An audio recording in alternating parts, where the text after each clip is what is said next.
تو اس پر قربانی واجب ہو جائے گی۔ آج 9 جولائی سن 2022 کو جب میں آپ سے بات کر رہا ہوں تو اس وقت اس کی قیمت تقریباً بنتی ہے 78,000 روپیہ۔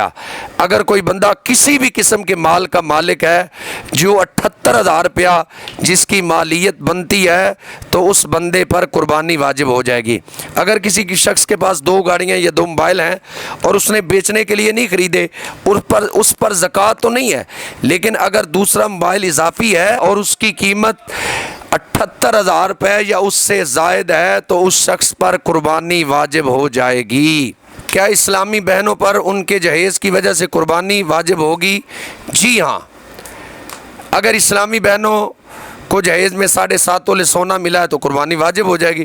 اگر 52.5 تولے چاندی ملی ہے تو پھر بھی قربانی واجب ہو جائے گی، یا ان کے قیمتی کپڑے یا برتن یا اس طرح کی وغیرہ وغیرہ کئی اور چیزیں جن کی مالیت آج 9 جولائی سن 2022 کو 52.5 تولے چاندی کی قیمت 78,000 روپے بنتی ہے۔ اگر اتنی مالیت کے ان کے پاس قیمتی کپڑے یا برتن یا اور چیزیں ہیں تو ان اسلامی بہنوں پر بھی قربانی واجب ہو جائے گی۔ اگلا سوال ہے، اگر کسی نے کمیٹی ڈالی یا پیسے اپنے اکاؤنٹ میں رکھے ہوئے ہیں کیا اس پر قربانی واجب ہوگی؟ اگر اس نے جو کمیٹی ڈالی ہوئی ہے تو اگرچہ اس کو وہ کمیٹی نہیں ملی اور اس کی جو اس نے کمیٹی ڈالی ہوئی ان کی طرف وہ 78,000 روپے یا اس سے زائد وہ کمیٹی جا چکی ہے، یا اس نے جو بینک میں پیسے رکھے ہوئے ہیں وہ 52.5 تولے چاندی کے برابر آج 9 جولائی کو اس کی قیمت بن رہی ہے، 9 جولائی سن 2022 اس کی قیمت بن رہی ہے 78,000 روپیہ۔ 78,000 روپیہ یا اس سے زائد رقم اس نے بینک میں رکھی ہوئی ہے تو اس پر قربانی واجب ہو جائے گی۔ اگر کسی نے قرض دیا ہوا ہے اس پر قربانی واجب ہے یا نہیں؟ اگر جو اس نے قرض دیا ہے وہ 78,000 روپے یا اس سے زائد ہے تو اس پر قربانی واجب ہو جائے گی۔ اب اس شخص کو چاہیے کہ جس کو اس نے قرض دیا اگر وہ خوشحال ہے تو اس سے مطالبہ کرے کہ وہ اس کو قرض واپس کرے تاکہ وہ اس سے قربانی کر سکے۔ اگر وہ اس کو سارے پیسے واپس نہیں کرتا تو کم از کم اتنے دے دے جس سے وہ ایک بکری خرید سکے یا گائے میں ایک حصہ ڈال سکے۔ اگر وہ تنگ دست ہے وہ اس کو مال اتنا نہیں دے سکتا کہ جس سے وہ ایک اور بکری خریدے یا ایک گائے کے حصے کے برابر اس کو پیسے دے کہ وہ گائے میں حصہ ڈال سکے تو اس شخص پر قربانی واجب نہیں ہے۔ اگر کسی شخص نے قرض لیا ہوا ہے اس پر قربانی واجب ہے یا نہیں؟ اگر کسی شخص نے قرض لیا ہوا ہے اور اس کے پاس اس کے سوا مال موجود ہے کہ اگر اس قرض کو درمیان سے نکال دیں تو اس کی مالیت 78,000 روپے یا اس سے زائد 52.5 تولے چاندی کی قیمت کے برابر اس کے پاس یا اس سے زائد اس کے پاس مال موجود ہے تو اس شخص پر قربانی واجب ہو جائے گی۔ کسی کے پاس اتنا سونا اور مال ہے جو نصاب کو پہنچتا ہے لیکن قربانی کے پیسے نہیں تو وہ کیا کرے؟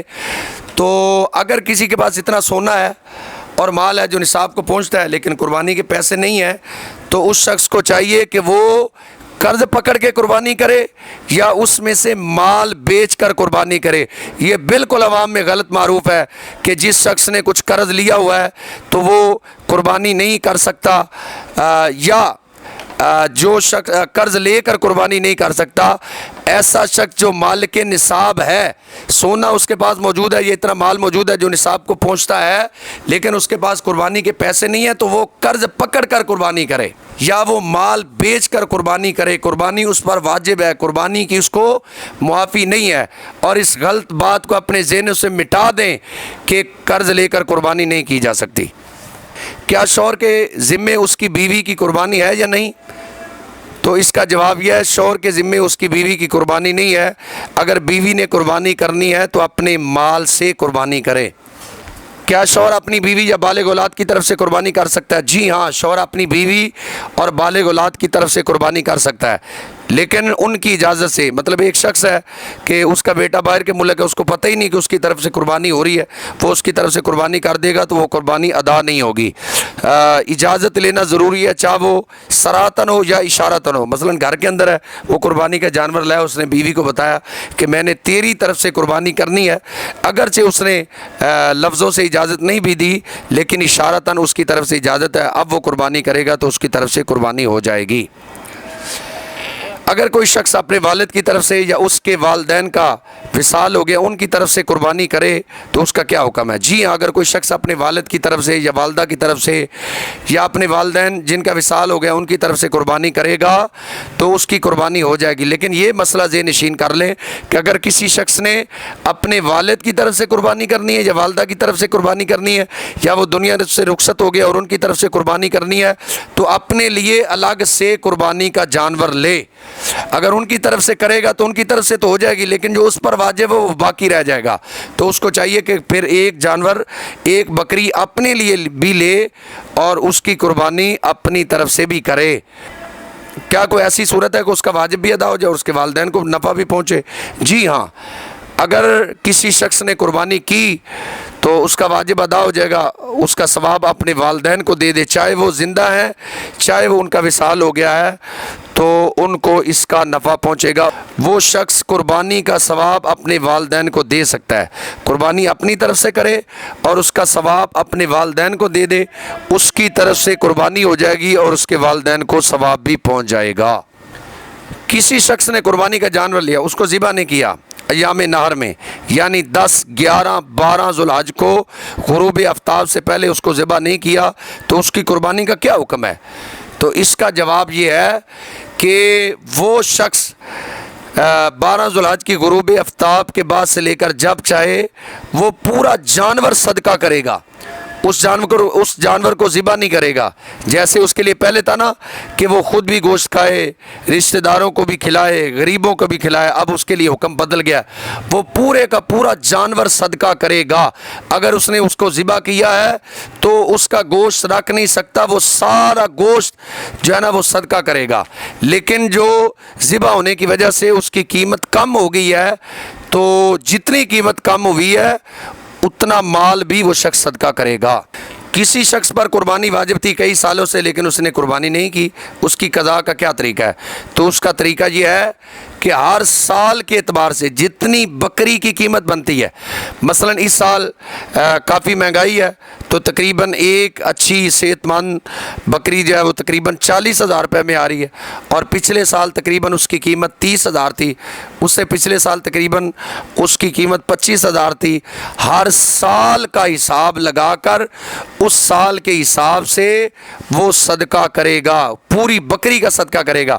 جو آپ گائے میں حصہ ڈالتے ہیں اس حساب سے اب وہ صدقہ نہیں کرے گا، بلکہ جو ایک بکری کی قیمت بنتی ہے اس حساب سے وہ صدقہ کرے گا۔ اگلا سوال ہے کہ مرنے والے پر قربانی واجب تھی، اس نے نہیں کی، کیا وہ اس کی وصیت کر سکتا ہے؟ جی ہاں، اگر مرنے والے پر قربانی واجب تھی تو اس کو اس کی وصیت کرنی چاہیے، اس کے مال کے تہائی حصے تک اس کی وصیت پر عمل ہوگا۔ جتنے سال اس نے قربانی نہیں کی تو اس کی اولاد اس کی وصیت پر عمل کرتے ہوئے کہ اس پر واجب تھی، اس نے قربانی نہیں کی، تو وہ اتنے سالوں کی قربانی اس کی طرف سے کرے گی۔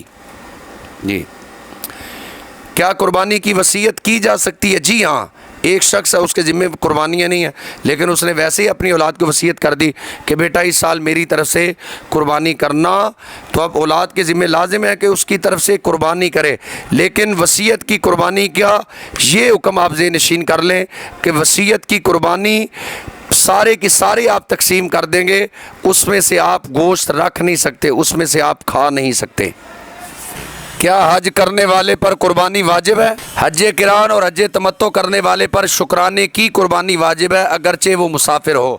حج افراد کرنے والے پر قربانی لازم نہیں ہے۔ اگر وہ ایام نہر میں مکہ المکرمہ میں مقیم ہے اور صاحب نصاب ہے تو اس پر سالانہ حج کی قربانی کے علاوہ قربانی لازم ہے۔ اس دوسری قربانی کا حدود حرم میں ہونا ضروری نہیں ہے بلکہ وہ اپنے ملک میں بھی کروا سکتا ہے۔ نیچے والے سوال کا جواب بھی ساتھ ہی آ گیا۔ ایک شخص صاحب نصاب نہیں ہے لیکن اس نے قربانی کا جانور خرید لیا، اس کا کیا حکم ہے؟ اگر کوئی شخص صاحب نصاب نہیں ہے، اس نے قربانی کا جانور خرید لیا تو اس پر قربانی کرنا واجب ہو گیا۔ ایک شخص صاحب نصاب نہیں لیکن اس نے قربانی کی نظر مان لی تو اس کا کیا حکم ہے؟ اگر کوئی شخص صاحب نصاب نہیں بھی ہے، اس نے قربانی کی نظر مان لی تو اس پر قربانی کرنا واجب ہو گئی۔ اگر صاحب نصاب نے قربانی کی نظر مان لی تو اس کا کیا حکم ہے؟ اگر صاحب نصاب نے قربانی کی نظر مان لی تو اس پر 2 قربانیاں ہوں گی، ایک تو جو سالانہ مال کے صاحب نصاب ہونے کی وجہ سے اس پر واجب ہوتی ہے، اور دوسری قربانی جو اس نے نظر مانی ہے نظر کی وجہ سے واجب ہو جائے گی۔ صاحب نصاب نے اگر قربانی کی نظر مانی ہے تو وہ 2 قربانیاں کرے گا، ایک سالانہ قربانی اور دوسری نظر کی قربانی۔ جو قربانی کے لیے جانور خریدا کیا اس کے سوا دوسرے جانور کی قربانی کر سکتا ہے؟ تو اس کا جواب یہ، اگر وہ فقیر ہے، فقیر اس کو کہتے ہیں جو صاحب نصاب نہیں ہے، اگر اس نے جانور خریدا ہے تو اس کے لیے وہی جانور کرنا واجب ہے، اور اگر وہ غنی ہے یعنی صاحب نصاب ہے تو وہ اس کے سوا بھی جانور کر سکتا ہے۔ اگر جو اس نے اس کے سوا دوسرا جانور کیا، بہتر تو یہ ہے کہ وہی کرے۔ اگر اس کے سوا جو دوسرا اس نے جانور کیا اگر اس سے کم قیمت کا ہے تو جتنی قیمت کم ہے اتنا مال وہ صدقہ کرے گا۔ مخصوص وقت اور دن کون سے ہیں؟ قربانی کا مخصوص وقت اور ایام سماعت فرما لیں کہ 10 ذوالحج شریف کو نماز عید الاضحیٰ ادا کرنے کے بعد سے لے کر 10، 11، 12 کی شام تک جو ہے قربانی کا وقت ہے۔ قربانی دن کو ہی کرنی چاہیے، افضل ہے۔ اگر رات کو کرے گا تو قربانی تو ہو جائے گی ان دنوں میں، لیکن وہ کرنا مکروہ ہوگا۔ وہ مخصوص جانور کون سے ہیں جن کی قربانی نہیں ہو سکتی؟ نمبر 1، اندھے جانور کی قربانی جائز نہیں ہے۔ کانا جانور جس کا کانا پن ظاہر ہو قربانی جائز نہیں ہے۔ جس کی نظر تہائی سے زیادہ جاتی رہی اس کی قربانی جائز نہیں ہے۔ خارج یا کسی ایسی وجہ سے وہ اتنا کمزور ہو گیا کہ اس کی ہڈیوں میں مغز نہیں رہا تو اس جانور کی قربانی بھی جائز نہیں۔ ایسا لنگڑا جانور جو قربان گاہ تک اپنے پاؤں پر چل کے نہ جا سکے اس کی بھی قربانی جائز نہیں ہے۔ ایسا بیمار کہ اس کی بیماری ظاہر ہو گئی اس کی بھی قربانی جائز نہیں ہے۔ کان یا دم یا چکی تہائی سے زیادہ کٹے ہوں تو اس کی بھی قربانی جائز نہیں ہے۔ فقط ایک کان ہو تو اس کی بھی قربانی جائز نہیں ہے۔ جس کے سارے دانت ٹوٹے ہوئے ہوں، جس کے سارے دانت نہ ہو اس کی بھی قربانی جائز نہیں ہے۔ تھن کٹے ہوئے ہوں اس کی بھی قربانی جائز نہیں ہے، یا خشک ہوں اس کی بھی قربانی جائز نہیں ہے۔ ناک کٹی ہوئی ہو اس کی بھی قربانی جائز نہیں ہے۔